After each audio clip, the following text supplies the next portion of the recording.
Eh bien, salut à toutes et à tous, c'est Anthony Klinger de la chaîne Acadev et aujourd'hui on se retrouve pour une nouvelle vidéo sur WordPress en PHP où je vais vous apprendre du coup à utiliser les hooks d'action cette fois-ci et non plus les filtres comme on l'a vu dans la vidéo précédente.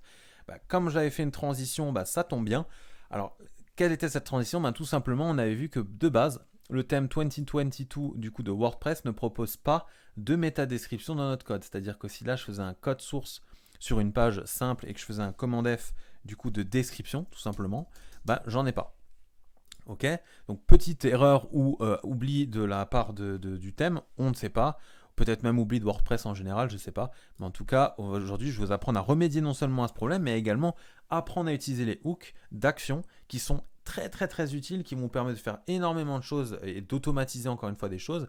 On avait vu que les filtres étaient utilisés pour modifier du coup des valeurs avant le chargement de page.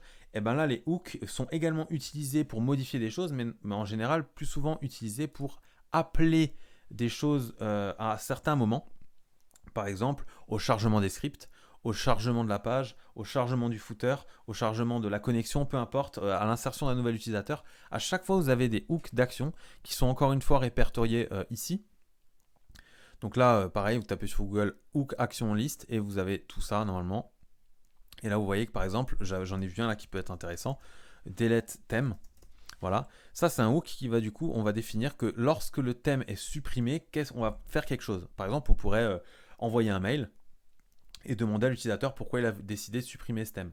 Des choses comme ça. Voilà. Delete plugin, pareil. Lorsque le plugin va être supprimé, on va peut-être faire un check en base de données, par exemple, pour vérifier que tout est bien clean ou que ça n'a pas créé d'erreur. Donc voilà à quoi servent les hooks d'action qui sont quand même très très très utiles. Par exemple aussi si un utilisateur crée son compte, on va pouvoir derrière enchaîner avec un processus d'envoi d'email, de création de je sais pas moi de crédit pour ce user, etc. etc. C'est vraiment très très utilisé sur WordPress pour la partie dev évidemment. Donc c'est pour ça qu'aujourd'hui je fais cette vidéo. Donc comme j'ai dit, quoi de mieux pour s'entraîner qu'un exemple de cas concret où là on avait ajouté un filtre sur la métadescription, sauf que problème, pour l'instant cette description n'existe pas, donc on n'en a pas besoin, on va l'enlever. On avait réussi à changer la meta title et le contenu de la page où on avait tout mis en minuscule, pour avoir un petit exemple de ce qui était possible de faire avec les filtres, les hooks de filtre. Et maintenant on va créer notre premier hook d'action. Ça fonctionne de la même manière, et d'ailleurs vous en avez déjà deux qui sont pré-créés dans le thème de base de 2022, donc de WordPress. Alors, add action, ça se comporte comment? Ça se comporte de la même manière que les filtres. On a le hook en question, donc c'est-à-dire sur quoi on va se baser, quelle est notre référence. Par exemple, là, nous, ce sera une référence sur le head, on va voir ça après. Le nom de la fonction, donc c'est ce qu'on a déclaré normalement juste ici. Et du coup, après, il va se passer ce qui va se passer à l'intérieur. Voilà. On l'utilise déjà de base dans ce thème, notamment pour afficher, du coup, ou chercher plutôt les links de style sheet, donc les feuilles de style, directement dans le head au chargement de la page pour que tout soit bien appelé au moment où c'est affiché côté client. Alors pour faire ça, très simple, on va donc déclarer une fonction PHP basique qu'on va appeler par exemple add meta description. Ok. On va ouvrir nos accolades. Là, on n'a pas besoin d'arguments, tout simplement parce qu'on va juste l'ajouter et ajouter du contenu dedans. Et on va ajouter add action et non plus add filter comme on l'avait ajouté ici. Vous voyez qu'on avait déjà un là.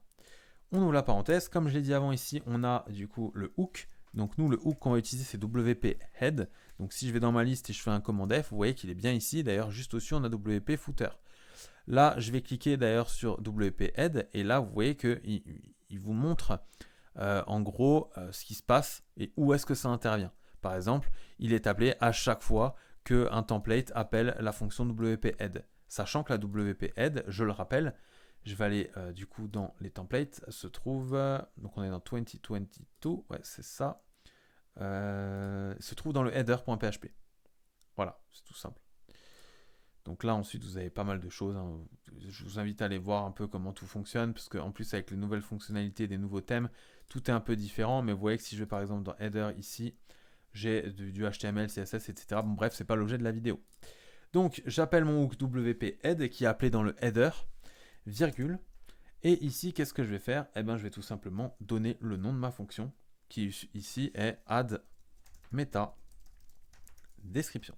Donc là, on ne met pas les virgules, on met bien un point virgule par contre, pour sinon on va avoir des problèmes en PHP. Et encore une fois, c'est jamais trop de le rappeler, mais une erreur dans fonction.php crée une erreur sur tout le site, donc toujours en mode développement et pas en mode production s'il vous plaît. Une fois qu'on est ici, on va pouvoir par exemple définir une règle. Est-ce qu'on va ajouter une métadescription uniquement si on est sur un article? Est-ce qu'on va ajouter une métadescription uniquement si on est sur une page? Peu importe, nous on va admettre qu'on veut la métadescription partout, quoi qu'il arrive. Ou alors sur les pages. Voilà. Donc pour ça, on va faire if.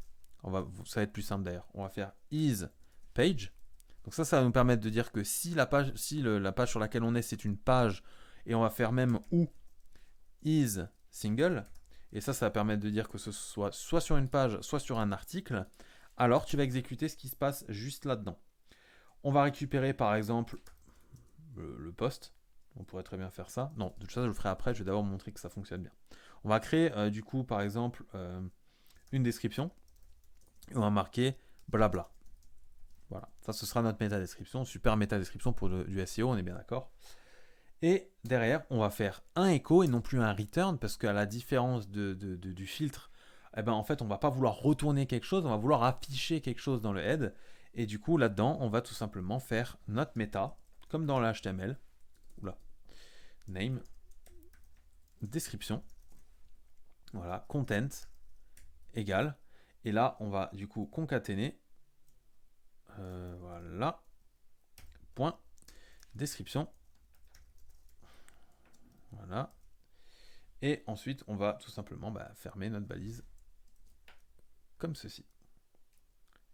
Et là, ce que vous pouvez d'ailleurs faire juste après avoir fermé la balise, vous allez pouvoir ajouter un anti/n.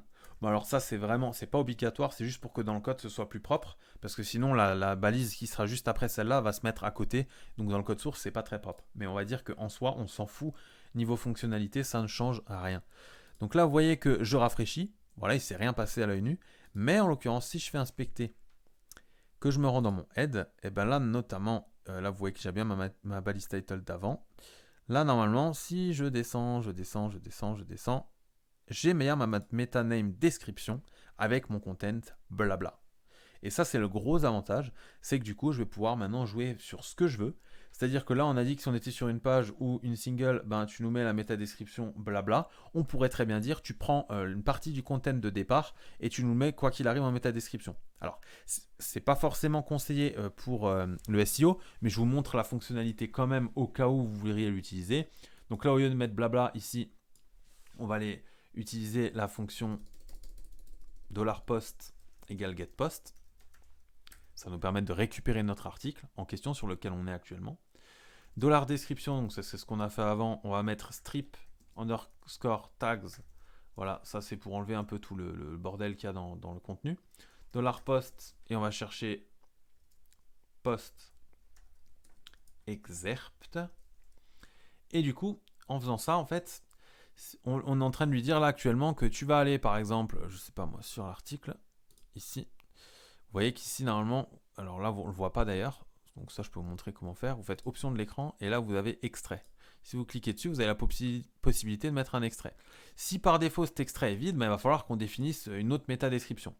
Donc, si pour ça, on va faire if empty, oula, comment j'écris ça moi, empty, entre parenthèses, du coup, de $description. Donc, si $description est vide, contient du vide, alors on va lui dire que description est égal encore une fois à strip tags pour enlever tout le train-train qui sert à rien. Et on va lui donner $post content. Voilà, point virgule. Et en fait, ça va nous permettre de dire, au lieu de prendre ce qu'il y a là-dedans, tu prends ce qu'il y a là-dedans. Parce que là, en général, il devrait y avoir quelque chose. S'il n'y a rien, tant pis, la méta sera vide. Et du coup, ici, on va pouvoir mettre à la ligne $description, parce que là, en fait, ça va tout prendre, donc c'est vraiment pas intelligent. On va faire WP underscore trim underscore words. Et ça, c'est une fonction native de WordPress que peu de monde connaît, qui va nous permettre tout simplement de définir un nombre pas de caractères, mais de mots spécifiques sur notre description à prendre. C'est-à-dire que si là, par exemple, on faisait 500 mots, et en fait, il prendrait que les 20 premiers. Point virgule. Et là, normalement, ici, à la place de laisser juste $description, on va faire ESC underscore attr. Ça va nous permettre d'enlever tout ce qui est slash, etc. Encore une fois, toutes ces conneries là qui vont s'ajouter. Et là, du coup, si je suis par exemple sur les sapins verts, Enfin, les sapins sont des arbres verts. Je vais aller sur mon inspecter l'élément, ouvrir le head. Je vais aller descendre là où il y a ma méta description. Normalement, elle ne devrait pas être très loin. Voilà, elle est là. Et là, je vois que j'ai mon contenu, lorem ipsum. Si ici je modifie et je marque ceci est mon extrait, et que je mets à jour, si je rafraîchis, eh ben vous voyez que maintenant j'ai ceci à mon extrait. Donc là, par exemple, si j'avais rien, et je mettais à jour, et ben du coup ma méta elle serait vide. Donc c'est un peu bête. Donc qu'est-ce qu'on fait dans ce cas-là? Et ben du coup, ici on va créer $description et on va mettre à la base quelque chose de standard. Par exemple, méta de base. Bon là, c'est vraiment pas bien pour le référencement ce que je marque, mais c'est vraiment juste pour vous montrer. Donc là, on n'a rien nulle part. Donc ici, $description, il passe ici. Donc en fait, non, c'est pas ici que je vais le mettre. C'est que si description strip tags, il est vide, donc on est là. Ensuite, on va faire if, un nouveau if empty ici. Voilà. De $description. Et si celui-là il est vide, on va faire $description égale méta de base, else, et du coup $description égale le contenu. C'est-à-dire que si en gros il n'y a rien dans le contenu, alors c'est méta de base, sinon c'est description. Et là du coup maintenant j'ai bien méta de base. Alors que si je rajoute après, ça va prendre le dessus ici. Voilà. Et l'extrait prend le dessus sur l'autre. Bon là j'ai mis exactement la même chose, ce qui n'est pas très intelligent. J'en conviens. Voilà. Et là ça a fonctionné. Donc voilà une manière très simple de vous montrer à quoi servent les hooks d'action et comment ils fonctionnent. Alors ils peuvent être utilisés pour énormément de choses. Là, c'est un exemple concret pour montrer comment ça se passe. Alors là, WP Head, encore une fois, pour bien comprendre ce qu'il fait, c'est qu'il se charge. C'est une action qui va se charger, une fonction du coup, qui va se charger à un moment spécifique. Voilà ce que c'est un hook d'action. WP Head, ça permet de dire qu'au moment où ça charge du coup le head, donc le hook va générer le placement en haut de la page dans la partie head, du coup le contenu qu'on a mis là-dedans. Si vous voulez par exemple, je vais vous donner quelques hooks différents qui sont assez utiles. Par exemple WP Footer qu'on avait vu juste au-dessus, qui lui par contre, si je clique dessus, bah, du coup va vous permettre d'exécuter ou d'afficher quelque chose au moment où du coup WP Footer est appelé, et WP Footer est appelé au moment où justement le footer est appelé. The Content qu'on avait également pour les filtres, donc là c'est à l'affichage du contenu. Donc on peut, encore une fois, contrôler par exemple le contenu et dire que si le contenu il n'est pas comme ci ou comme ça, alors on ne l'affiche pas ou on affiche, attention, par exemple contenu moins de 18. Voilà, par exemple. Vous avez WP Enqueue Script.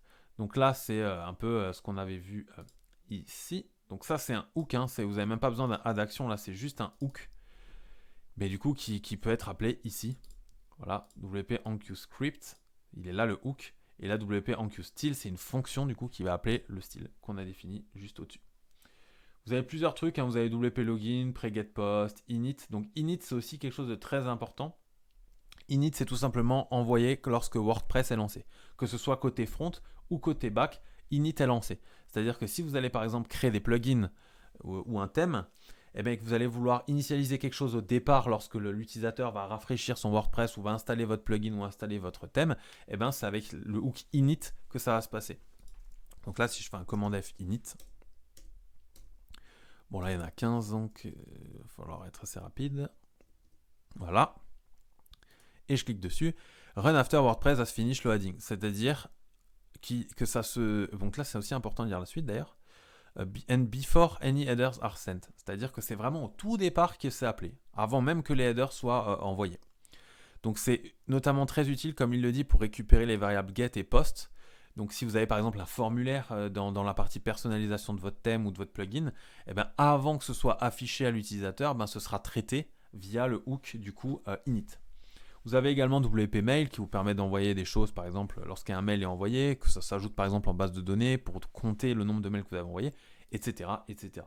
Vous avez vraiment beaucoup de hooks, je vous invite à aller les voir, je ne peux pas tous vous les présenter, parce que sinon ça durerait vraiment une éternité, mais sachez qu'aujourd'hui il est très simple de les utiliser, le principe est le même pour tous, il faut juste savoir utiliser la base et c'est ce qu'on a vu aujourd'hui. Donc si vous avez aimé cette vidéo et compris surtout, laissez un pouce bleu s'il vous plaît et abonnez-vous à la chaîne, et laissez un commentaire si vous avez compris ou pas compris. Comme ça, on pourra discuter de ça ensemble et voir comment améliorer du coup la compréhension des prochaines vidéos. Donc voilà, c'était Anthony Klinger de la chaîne Acadev et on se dit ciao tout le monde.